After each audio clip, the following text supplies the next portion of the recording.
여보 축복해. 나도 축복해.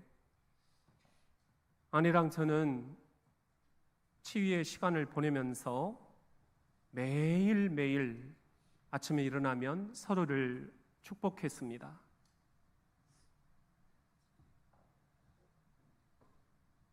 어느덧 그게 마음에 진심이구나 느껴졌습니다. 성령님께서 그렇게 역사를 하시더라고요. 근데 이번에 아내와 제가 한 가지 마음을 먹었던 게 있습니다. 이거 우리가 담대하게 입으로 선포하자. 로마서 10장 10절에 보면은 너희가 마음으로 믿어 의에 이르고 입으로 시인하여 구원에 이르느니라. 이 말씀처럼 우리가 입으로 시인하면 구원에 이르게 됩니다. 입으로 선포하면 치유에 이르게 됩니다. 저는 그것을 절실히 깨달았습니다. 그래서 현수막을 준비를 한 것입니다. 우리 같이 한번 이 현수막 문구를 담대하게 한번 선포해 봅시다. 시작. 주님 주시는 기쁨은 축복을 타고 온다. 주님 주시는 기쁨은 이렇게 서로에게 베푸는 축복을 타고 오는구나. 이게 너무 진심으로 느껴졌어요. 우리 그런 의미에서 옆 사람들에게 다시 한번 담대하게 한번 입으로 선포해 봅시다. 선포한 대로 됩니다. 축복한 대로 됩니다. 축복합니다. 축복합니다. 세 분씩 시작. 축복합니다. 축복합니다. 축복합니다. 3층도 축복합니다. 유아실도 축복합니다. 주방도 축복합니다. 각 층마다 교육기관마다 축복합니다. 성가대를 축복합니다. 그런데 여러분, 아내와 저희가 축복을 매일 아침 베푸는데 이게 위기가 있더라고요. 맨날 그렇게 잘 되지가 않아요. 때로는 제 옛 모습이 올라오는 거예요. 거친 말, 뾰루퉁한 심보, 짜증 섞인 제스처, 그리고 또 섭섭함, 서운함, 미안함까지 겹쳐가지고 이게 잘 안 되는 그런 때도 있는 거예요. 그때는 금방 낙심이 찾아왔습니다. 축복은 무슨, 축복은 개뿔. 그러다가도 하나님, 내가 결심했는데요.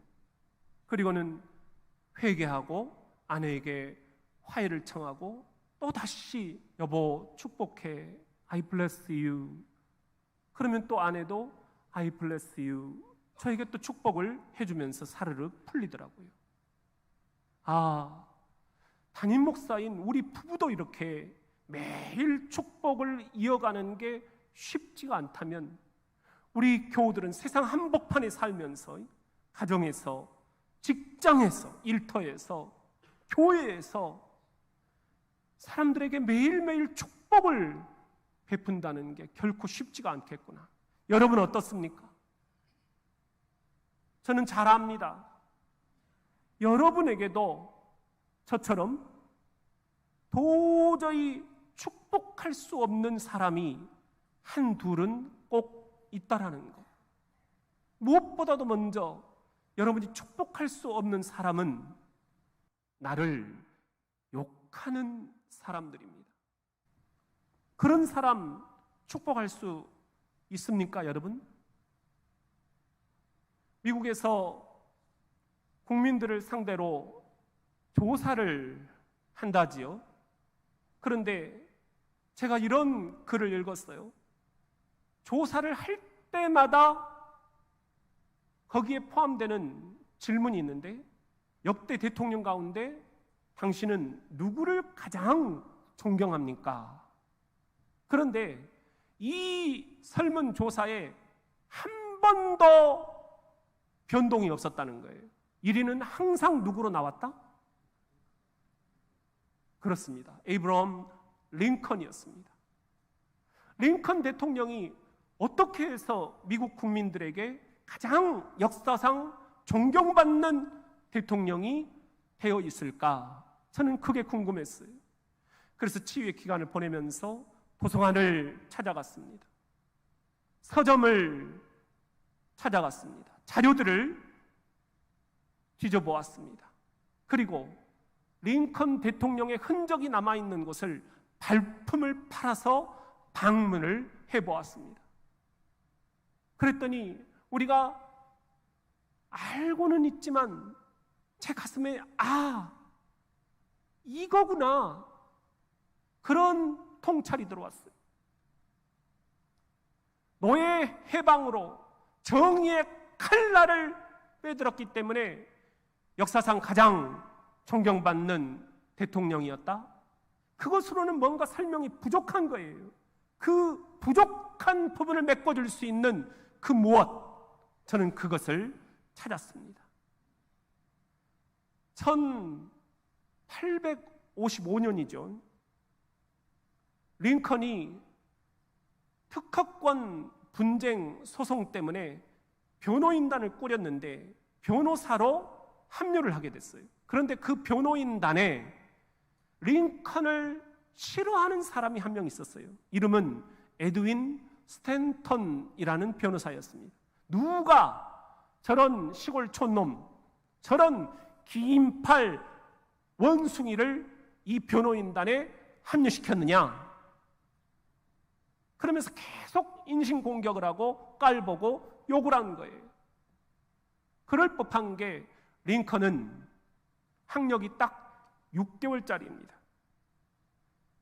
어려서 너무 가난했기 때문에 어머니가 주신 성경책으로 문자를 터득을 했어요. 성경책을 읽으면서 자신의 성품을 개발을 했어요. 성경책을 읽으면서 나는 이렇게 살아야 되겠다, 리더십을 스스로 개발을 했어요. 그러나 스탠턴이 볼 때는 이 6개월짜리 학력을 가진 가방끈이 보잘것없는 링컨, 눈은 움푹 패여 있고 어깨는 축 늘어져 있고 주름은 가득하고 얼굴은 온통 야위어 있는 저 링컨과 내가 함께 있다라는 게 못마땅한 거예요. 그런데 그로부터 5년 후 1861년 무슨 일이 일어났죠? 링컨이 공화당 대표로 나와서 대통령이 되어버린 거예요. 미국의 대통령이. 스탠턴은 그때 반대편인 민주당 중진 의원이었습니다. 링컨이 대통령이 된 것은 국가적인 재난이다.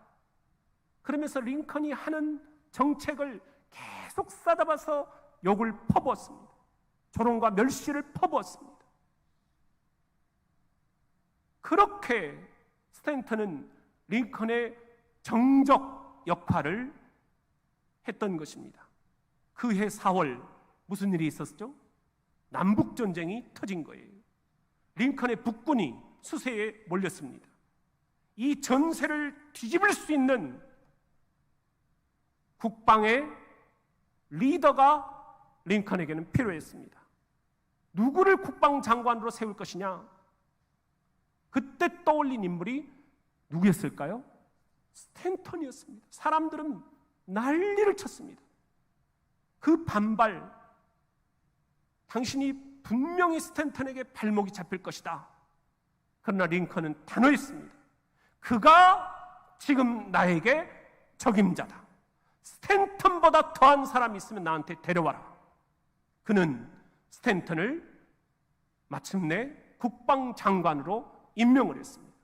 그것이 신의 한 수였습니다. 오직 나라만 생각했던 스탠튼, 자신의 국방장관 임명을 너무 가짜게 여기면서 반발하는 세력들이 있다는 것을 알았지만 자신을 임명해준 링컨에게 충성을 다하고 그의 절친한 동반자가 되어주었습니다.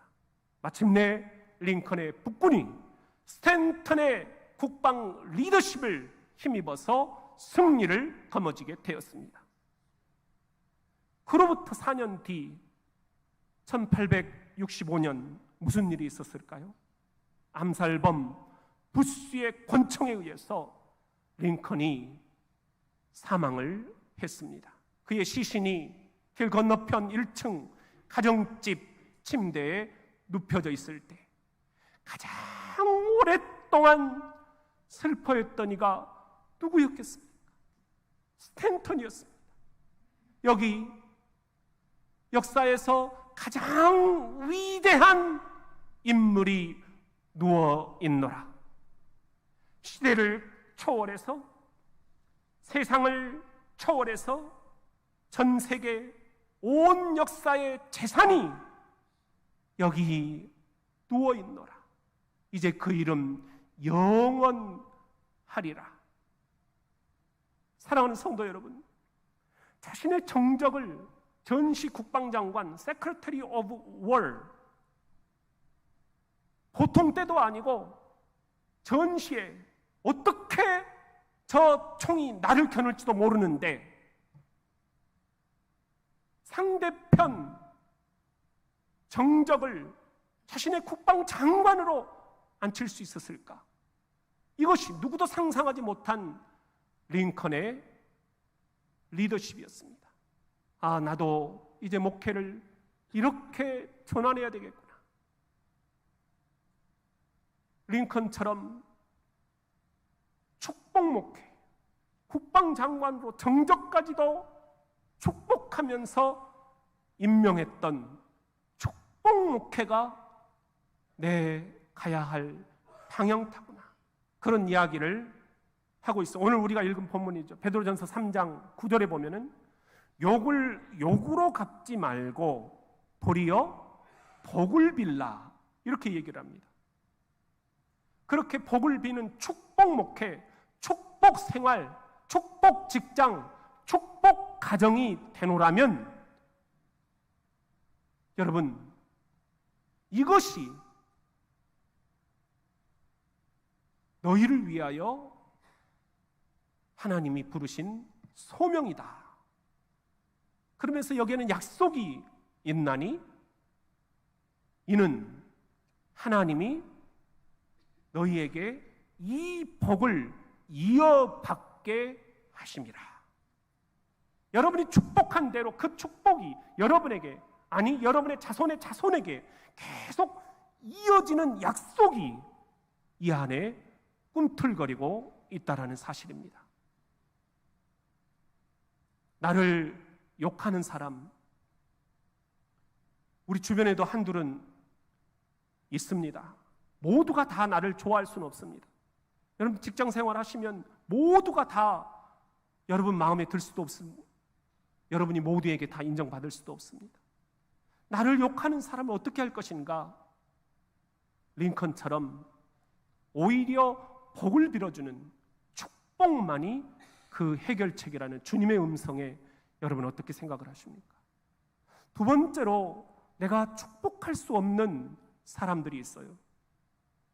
나를 화나게 하는 사람들입니다. 여러분 그런 사람 축복할 수 있습니까?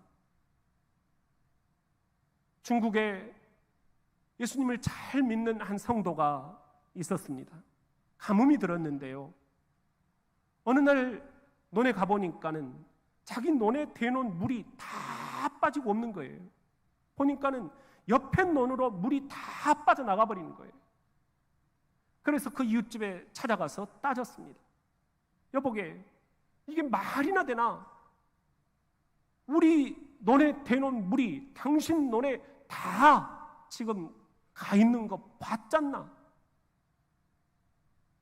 이 이웃집이 너무너무 죄송해하면서 자신의 실수라고 논뚝과 논뚝, 이 경계에 있는 이 논뚝을 자기가 잘못 건드렸더니 물의 방향이 잘못돼서 그렇게 됐노라고 물길을 다시 돌려서 이 성도님 논에 물을 대주었습니다. 그런데 한 번 잘못된 이 물길, 이 논뚝이 또 그렇게 경사진 이웃집으로 흘러가면서 자기 논에 있는 물이 다 빠져버린 거예요. 또 가서 따져서 다시 물길을 돌리고 다시 물을 가져왔습니다. 이런 일들이 연거푸 일어났습니다.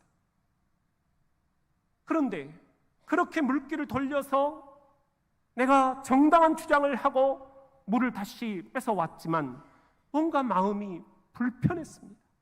그래서 이 불편한 마음을 하나님께 가지고 갔습니다.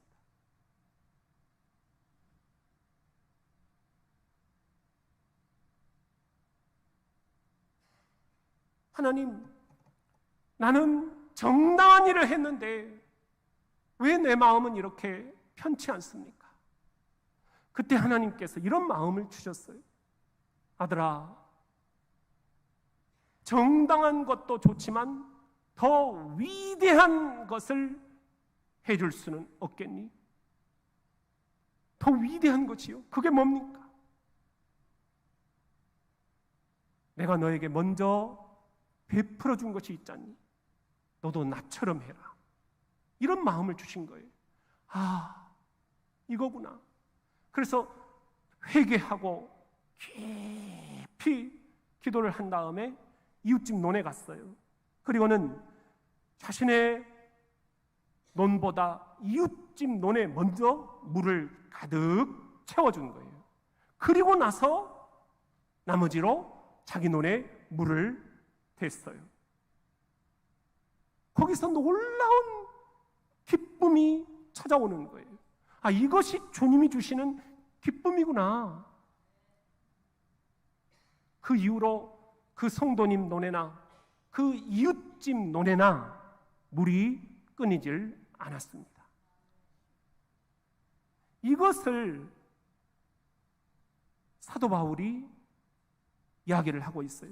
로마서 12장 14절에 보면은요, 너희를 박해하는 자를 축복하라. 축복하고 저주하지 말라. 괜히 우리를 못 살게 구는 사람들이 있어요. 괜히 막말을 해내는 사람이 있어요. 괜히 갑질을 하는 사람들이 있어요.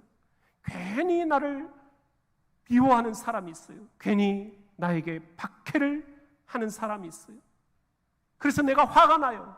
나를 화나게 하는 그 사람을 어떻게 할 것인가? 가정에서, 직장에서, 일터에서, 이웃에서 이 여름철 우리들이 이렇게 서로 부대끼면서 화나게 하는 사람들이 꼭 주변에 한둘은 있는 거예요. 이게 인간의 삶입니다. 어떻게 할 것인가? 이런 때 주님께서는 축복밖에 없다. 축복만이 해결책이다. 그렇게 말씀을 하십니다. 여러분, 어떻게 하시겠습니까? 세 번째로 우리가 참 축복하기 힘든 사람들이 있어요. 나를 모욕하는 사람들입니다. 여러분, 그런 사람들 축복하실 수 있으세요? 창세기 33장에 보면은 에서와 야곱이 나오죠. 쌍둥이에요. 그런데 이 동생으로 나온 야곱이 형에게 거짓말을 하고 사기를 쳐요. 아주 못된 거죠. 그래서 이 형제 간에 갈등이 생깁니다. 갈등의 첫 번째는 장자권 때문이에요. 너무 형 에서가 사냥을 하고 와서 배가 고프니까 동생 야곱이 팥죽을 끓이고 있는데 그것 좀 한 그릇만 다오. 그러니까 이 동생이 그냥 형님 드릴게요. 이래야 되는데 형님의 그 장자의 권한을 나한테 팔면 내가 이거 하나 주지? 이런 거예요. 그런데 이 장자권의 소중함을 모른 형이 이까짓 게 뭔 대수라고 하면서 장자권을 팔아버린 거예요. 팥죽 한 그릇에. 두 번째 이 형제 간의 갈등은 축복권 때문입니다. 장자가 받을 수 있는 축복이 있었어요. 상속의 축복, 후손의 축복, 땅의 축복. 그런데 이것을 동생이 어머니와 짜고 아버지에게 몰래 가가지고는 형인 것처럼 털옷을 입고 가서 아버지에게 축복 기도를 해달라고 한 거예요. 아버지는 형인 줄 알고 그 털복숭이 애선 줄 알고 축복을 베풀어 준 거예요. 나중에 에서가 돌아와서 난리 법석을 치죠. 그렇지만 당시 법으로는 한 번 아버지가 선포한 축복은 되돌릴 수가 없는 법. 그래서 형은 동생을 죽여버리겠다 작심을 합니다. 이 두 아들 사이에 살인이 나서는 안 된다. 그래서 아버지가 둘째 야곱을 어디로 보내요? 하란 땅으로 보냅니다. 외삼촌 집에 가서 있어라. 그게 20년이나 지나요. 11아들을 낳게 됩니다. 그러나 꿈에도 그리운 것은 고향 산천. 형한테 맞아 죽더라도 고향으로 돌아가겠다.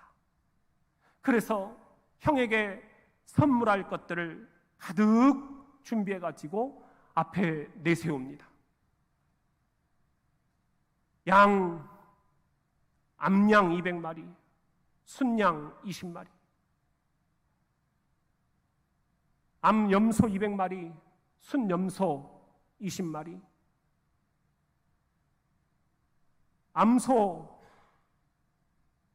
40마리, 황소 10마리, 암나귀 20마리, 새끼나귀 10마리, 거기다가 낙타 30마리, 거기다가 플러스 자기를 섬기던 종들을 떼어서 너희들은 이제 우리 형님을 섬겨라 먼저 보냅니다. 맞아 죽을 수도 있다는 두려움 속에 길을 가고 있는데 형이 딱 나타납니다. 여러분, 창세기 33장을 보면 형이 보인 반응이 있어요. 어땠습니까? 형이 먼저 동생 야곱을 보고 달려갔다 그랬어요. 그리고는 얼싸안고 목을 엇맞추며 얼굴에 뽀뽀를 하고 서로 부둥켜 울었다.